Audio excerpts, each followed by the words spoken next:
Hello बच्चों, कल हमने इंग्लिश ग्रामर में अपना first chapter the sentence start किया था, तो जल्दी से उसको रिवाइज करके हम चैप्टर में आगे बढ़ते हैं। A sentence is a group of words which makes sense. मतलब सेंटेंस जो है वो शब्दों का ऐसा समूह है जिसका कोई ना कोई मतलब या फिर अर्थ निकलता है।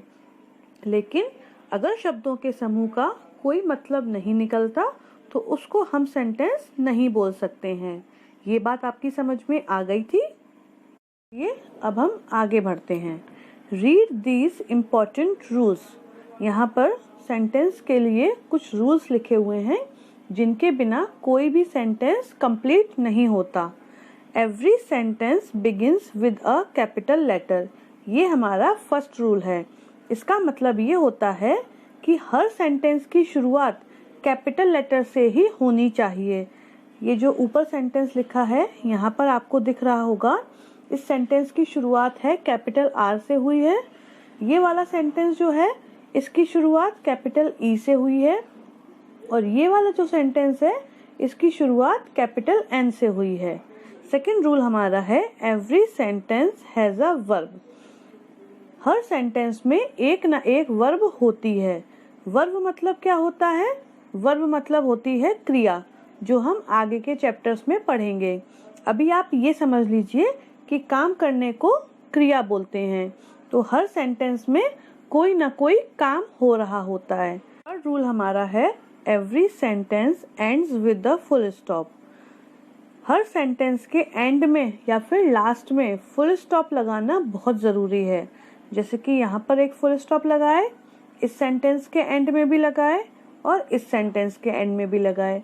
लेकिन अगर सेंटेंस नॉर्मल सेंटेंस ना होके क्वेश्चन होता है तो उसके एंड में हम क्वेश्चन मार्क लगाते हैं, और अगर एक्सक्लेमेटरी सेंटेंस होता है तो हम एक्सक्लेमेशन मार्क लगाते हैं। ये भी एक तरीके का पंक्चुएशन मार्क होता है। No sentence is complete if it does not follow these three rules. कोई भी सेंटेंस इन तीनों रूल्स के बिना पूरा नहीं होता। अगर इनमें से एक भी रूल आपने छोड़ दिया तो वो सेंटेंस हमारा इनकम्प्लीट माना जाता है। अब आगे बढ़ते हैं। A sentence must have a subject and a verb in it. एक सेंटेंस में सब्जेक्ट और वर्ब दोनों का होना बहुत ज़रूरी है। सब्जेक्ट क्या होता है? सब्जेक्ट होता है कि सेंटेंस में किसके बारे में बात की जा रही है, और वर्ब क्या होता है? वर्ब ये होता है कि जिसके बारे में बात की जा रही है उसने क्या काम किया। फिर से समझिए, सब्जेक्ट होता है कि सेंटेंस में हम किसके बारे में बात कर रहे हैं, और वर्ब क्या होती है? वर्ब होती है कि सब्जेक्ट के बारे में क्या कहा जा रहा है या फिर सब्जेक्ट क्या काम कर रहा है, उसको बोलते हैं verb. No sentence is complete without a subject and a verb. कोई भी सेंटेंस सब्जेक्ट और वर्ब इन दोनों के बिना पूरा नहीं हो सकता। अगर किसी भी सेंटेंस में या तो सब्जेक्ट या वर्ब नहीं होगा तो वो सेंटेंस हमारा पूरा नहीं माना जाएगा। चलिए सब्जेक्ट और वर्ब को सेंटेंसेस के द्वारा समझते हैं। यहाँ पर फर्स्ट सेंटेंस लिखा है Mohan is eating N orange. हमको इस सेंटेंस में ये समझ में आ रहा है कि मोहन के बारे में बात हो रही है, और मोहन क्या काम कर रहा है वो भी पता है कि मोहन ऑरेंज को खा रहा है। तो यहाँ पे मोहन हो गया हमारा सब्जेक्ट और ईटिंग हो गई हमारी वर्ब।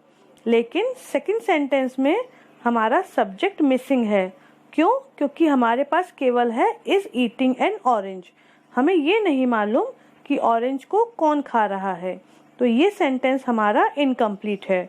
और थर्ड सेंटेंस में मोहन एंड ऑरेंज, हमको ये तो पता है कि मोहन है वो ऑरेंज के साथ कुछ कर रहा है, लेकिन वो क्या कर रहा है ऑरेंज के साथ वो नहीं पता।